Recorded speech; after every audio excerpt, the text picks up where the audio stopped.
சில சொல்லுவாங்க பாருங்க, நான் எப்பெல்லாம் ஜெபிக்கிறேனோ அன்னைக்கெல்லாம் வீட்டுல பிரச்சனை. அப்ப ஏதோ ஒரு ஐட்டம் உள்ள எங்கேயோ. அதனால என்ன பண்ணிருக்கேன் தெரியுமா? என்ன பண்ணிருக்கீங்க சிஸ்டர்? இனி ஜெபிக்க கூடாது என்று. அப்போ அப்ப நீங்க 3 பேருக்கு சமைக்கிறீங்களா? 4 பேருக்கா சேர்த்து? ஏன்னா உள்ள ஒரு ஆள் எங்கேயோ. ஆமென்.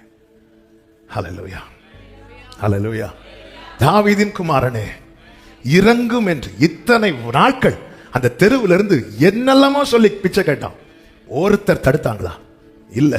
எப்பொழுது அவர் நாமத்தை கூப்பிட ஆரம்பிக்கிறானோ அப்போ தடுக்கிறான். ஏய் சத்தமிடாத, சத்தமிட. அவன் பார்த்துட்டான். ஆமே, எனக்கு சொல்யூஷன் இதுலதான் இருக்குது. முன்பை விட அதிகமாய் கூப்பிட்டான். பைபிள் என்ன சொல்லுது தெரியுமா? இயேசு நின்றாராம். ஹல்லேலூயா. தாவீதின் குமாரனே சொல்லும்போது நிக்கல. தடை வந்தும் தடையை தாண்டி சத்தம் போட்டான். பாத்தீங்களா? அங்க நிக்கிறா. ஒரு ஜெபிக்கும் போது வேற டெய்லி. ஆமா, இதுக்கு முன்னாடி தடை வந்திருந்த அந்த தெருவில் நம்ம பிச்சை கேட்டிருப்பானா? இல்ல. எத்தனை பேரை கூப்பிட்டுருப்பான் இப்படி, ஐயா, சாமி, அப்பா, என்னெல்லாம் சொல்லி கூப்பிட்டுருப்பான். யாரும் தடுக்கல. தடுத்திருந்தா அதுல உட்கார முடியுமா இன்னைக்கு? இல்ல. ஆனா தாவீதின் குமாரனே இயேசுவின் கூட்டம் தடை, சத்தமிடாத புரிஞ்சுக்கிட்டான்.